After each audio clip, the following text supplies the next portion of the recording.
It's surprising how many hookers live here on Prince Edward Island. My name is Susan Lea Manning. I'm a retired school teacher, and I have lived on the island all my life.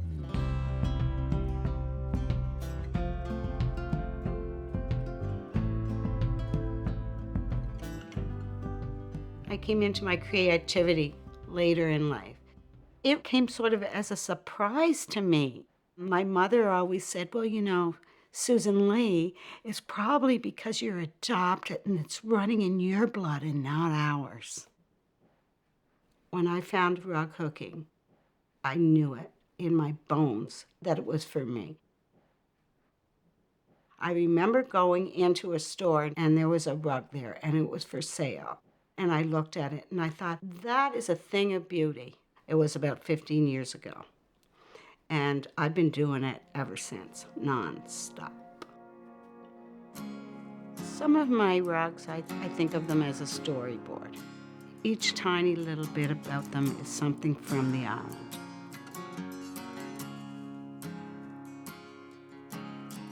It may be the trees that grow here. It's the sand dunes, it's the sky, it's the lupins, all those little elements of the island that we all so adore.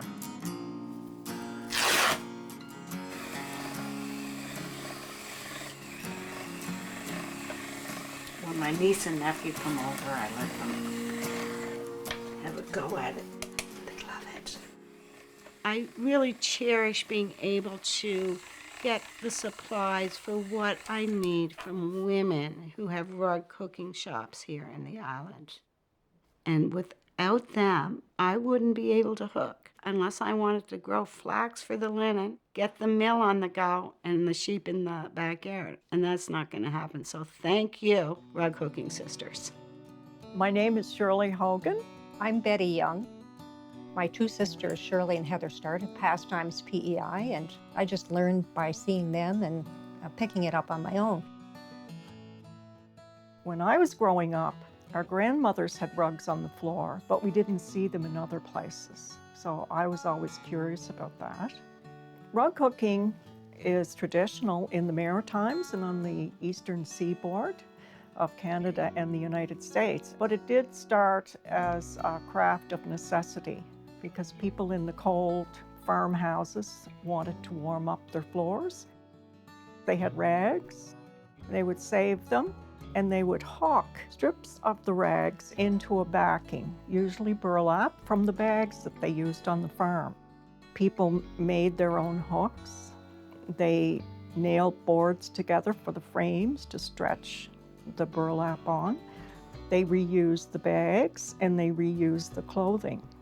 So everything that they were using was found in their own homes and was not bought. So the history of it and the tradition is very important to me. It's really part of our culture.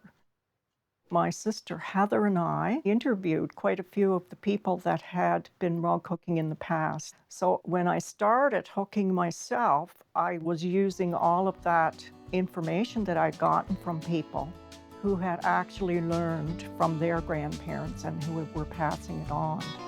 The more that we learned, the more that we were able to talk to people about rug hooking, and we were being asked to go to church groups and school groups and talk to people about the history.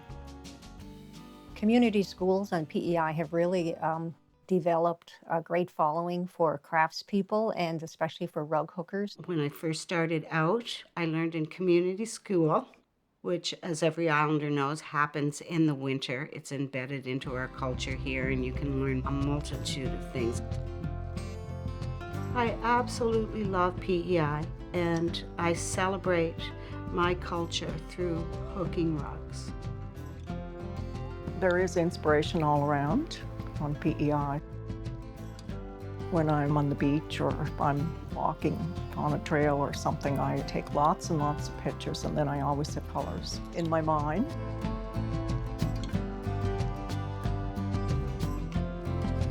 I have patterns of chickens because the chickens have always been here in our yard.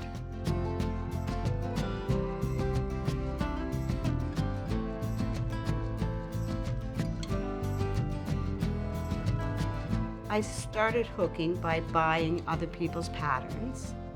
After a couple of years, I started designing my own. My husband and I and my dog Rose Petal would walk in the woods, and it would fill me with ideas. And I would come home and I would get my sketchbook out and I would draw the woods and the little hares and the foxes.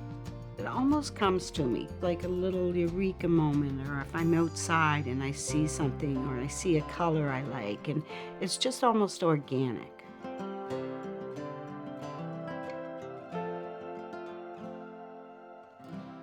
My daughter drew a design of the house with a chicken and an outbuilding. It has quite a history, and it is a landmark in the community because of its mansard roof, which is flat roof, which is fairly unusual. The flat-roofed houses don't work very well on PEI because of all the rain, and so we always have leaky roof here, but we're used to it now. Every house has a story or lots of stories of the history of the place itself. There's so many different styles and colors. I love doing houses, and every field is different. Every piece of yarn is different. Usually I strip down my pieces, and they're basically houses with lots of land and color in the landscapes. Right now I'm working on a little landscape, a wall hanging for sale for the shop. I like hooking it because it is a typical house and barn of PEI, and being able to change up the sky or add the colors for the fields makes it really different for me. Because we're using different wools, nothing will be the same. Even if you purchased a kit from here, once you hook it up, your idea will be slightly different from somebody else's. So it's definitely an original. I usually work on several things at a time. And the larger ones, they take a lot more effort in planning. I like working on a bigger one though, so I have it and it's ready to go, and it's my own creativity. It's something new. I still do geometrics, which are the very traditional pieces, but I do like to do nature, and very often I will just go out and pick up oak leaves, for instance, place them on a piece of fabric, and trace them onto a backing.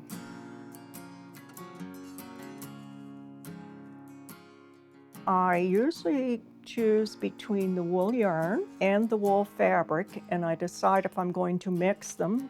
For me, the best part of rug hooking is trying to get the colors together. That's the fun part.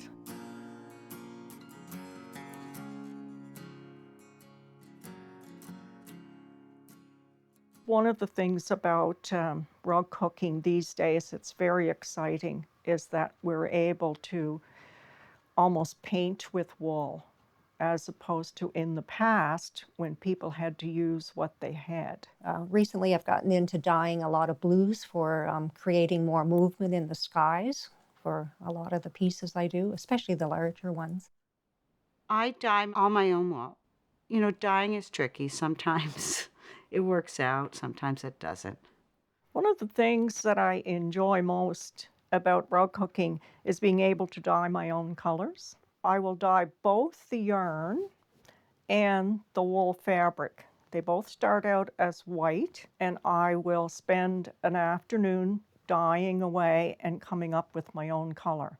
I may never come up with it again, but I have a unique color. And when I have lots extra, I put it out in the shop and I sell it to people who are very happy to have hand-dyed colors. The materials and the equipment hasn't changed, not all that much. It's just that you can buy it all now in the shop as opposed to having to find it at home. I have a lot of friends now because they would have come into the shop at the beginning as strangers, and now they drop in all the time, and our friendship is through hooking.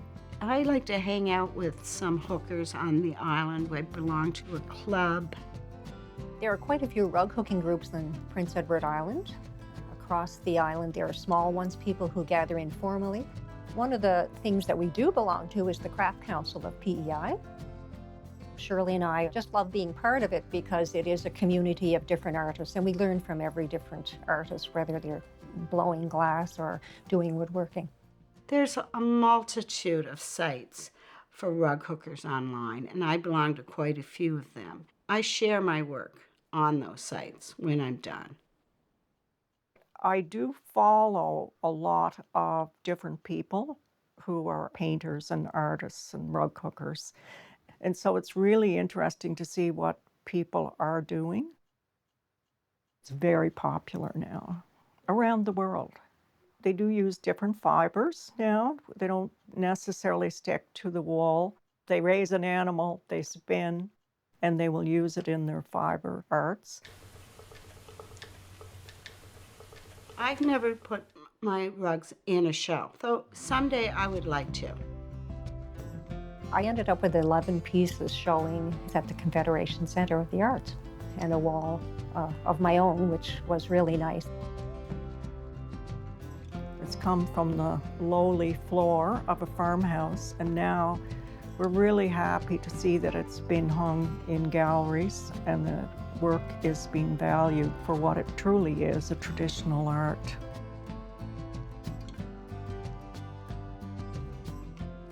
With people home during the pandemic, a lot took up more crafts and things, and I think a lot more people were teaching their grandchildren or their children, friends to do rug hooking and get started on a new craft. When my boys were little, the first rug I ever did was fish, and I was hooking on the top. One of them would be up trying to hook the older one, and the little guy would be down below pulling out the work.